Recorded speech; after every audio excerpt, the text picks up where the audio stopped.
Hi everybody, it's Alex from Cucina. I'm so happy to be back to filming videos again.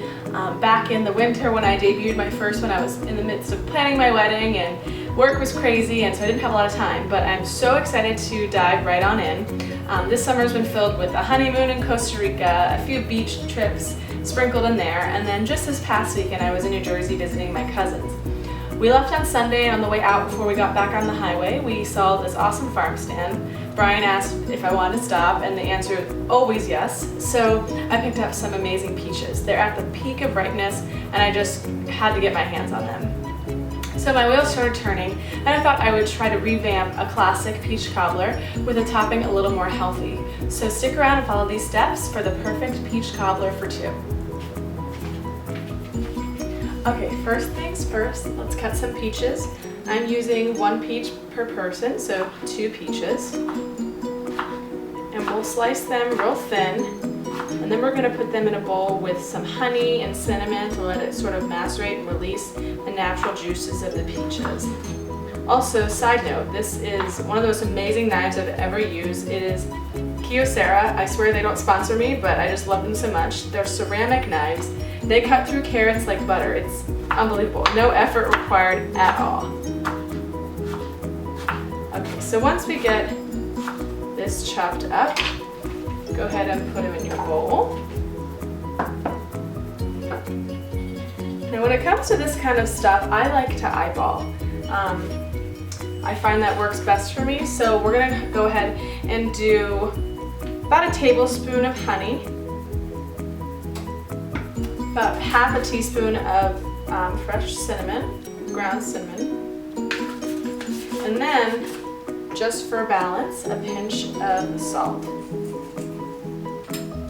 We give that a little zhuzh so that the honey and the cinnamon coats every slice of peaches.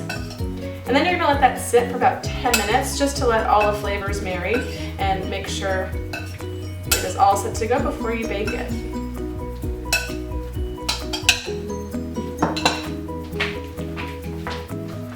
Alright, and now for the topping. Traditionally, crumbles always have a ton of butter, oats, and maybe some brown sugar in there that you put on top of the fruit while it bakes. I'm going to do something a little different with coconut oil. I find that coconut oil still gets you the kind of texture and consistency that butter does with like so much less fat. So we're going to take about a tablespoon of coconut oil. And then I have some old-fashioned oats here. Just do about 1 handful. A pinch of cinnamon, probably 1/4 teaspoon, and then a tiny pinch of salt. Now, if you don't have a pastry cutter, go ahead and use the tines of a fork to kind of work all that into each other. This definitely resembles the butter topping, but like I said, a little healthier. So this should be enough to sort of crumble on 2 ramekins of peach cobbler. Just want to work it in. Leave some rough pieces because I love when they just kind of heat up and burst. You get a nice big chunk of the sugary oat topping. Alright, it should look about like that.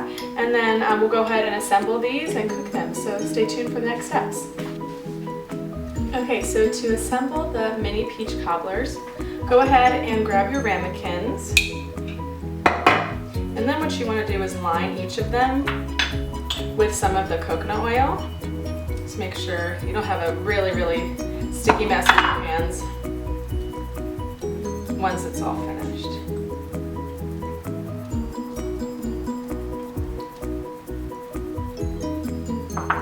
Okay, so we'll take the peaches first.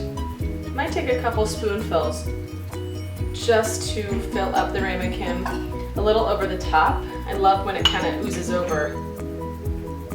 My dad loves anything baked with fruit. I can just see him enjoying this now with a big scoop of fresh vanilla ice cream.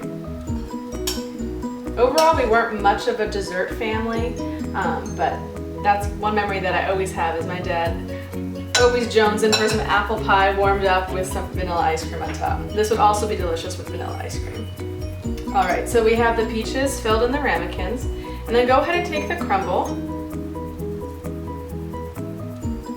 and spread it on the top of the peaches. Kind of like make it in pieces, and it doesn't have to be one even layer. It's kind of nice when it's just rustic and looks homemade. Definitely the most I can do with dessert, since I consider myself more of a cook, but all right. One last touch before they go in the oven. I'm going to drizzle just a little bit of maple syrup on top.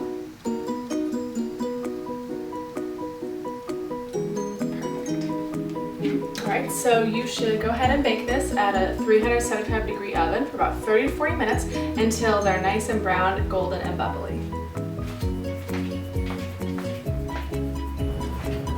Alright, so the peach cobbler are all finished. As you can see, I used my toaster oven for this project. No sense in wasting the big oven all that energy. So you can see that the peach cobbler are nice and golden brown on top, and they're still even bubbly with all of the fresh peach juices and the honey and the maple syrup that we put in there too. Tonight I'm going to enjoy this solo, plain by itself, but you are more than welcome to put a scoop of fresh vanilla ice cream, whip up whipped cream with a dash of vanilla extract, or even some creme fraiche if you want to get super fancy. Thank you so much for watching. I really appreciate you taking the time to check out this recipe.